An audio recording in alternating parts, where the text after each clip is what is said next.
Isang mapagpalang araw muli sa ating mga ka-farmers.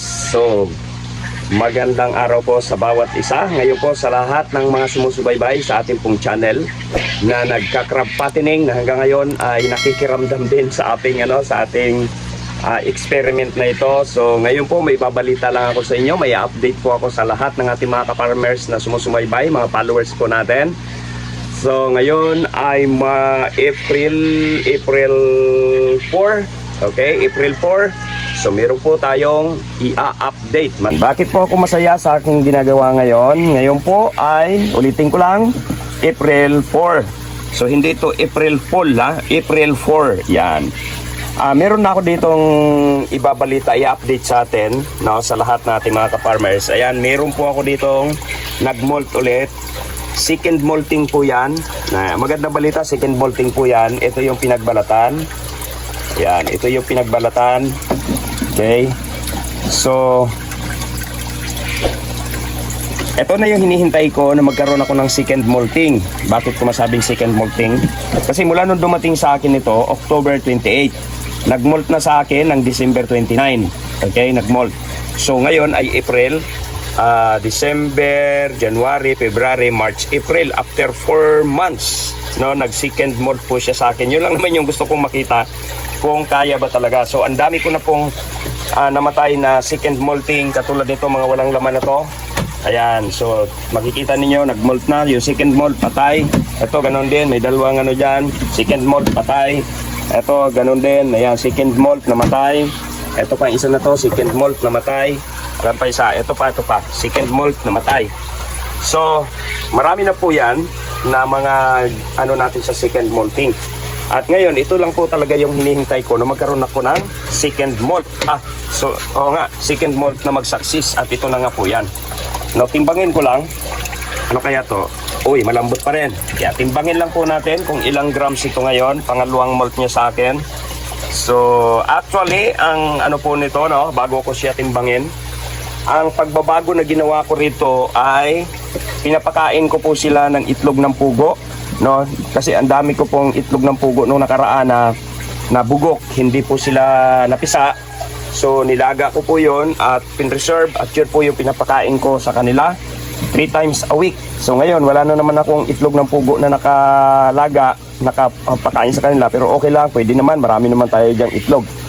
So 3 times a week ko po silang pinakain ng itlog ng pugo kasama po yung shell. No, hinahayaan ko na lang sila dyan na sila na yung magbiyak.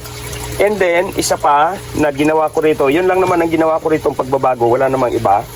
Yung Atobi, no, kung sino yung nakakaalam ng Atobi technology, yung po yung ginamit ko rin dito. Naglalagay po ako dito sa tubig. Okay, naglalagay ako dyan. Katulad kahapon ko pa lang, parang 2 bisis ko pa lang ito nilagyan. Every week, no, naglalagay ako ng 1 bisis dito sa ating pong tubig.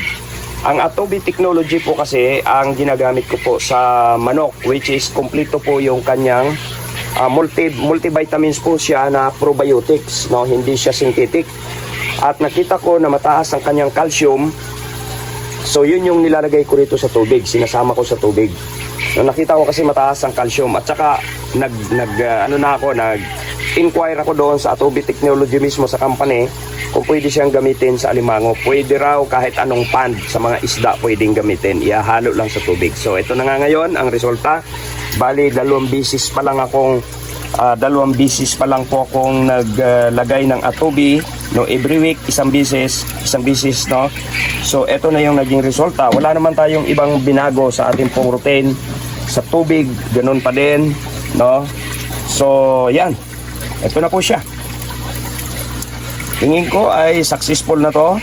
So kung kagabi man to, dapat ngayong maghapon matigas na po yan, no? Dapat yun yung isa sa mga palatandaan na talagang maganda ang calcium ng ating tubig, no?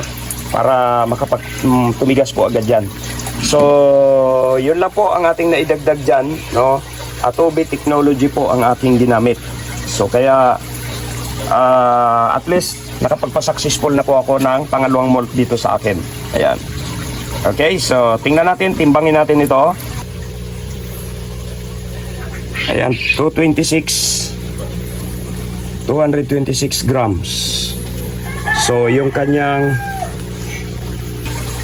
yung second molt ay 166 grams. Ngayon ay 266. So sa loob ng 4 na buwan, 100 grams lang ang kanyang itinaas kasi 266 eh. Okay? So medyo ano na rin, medyo matigas-tigas na.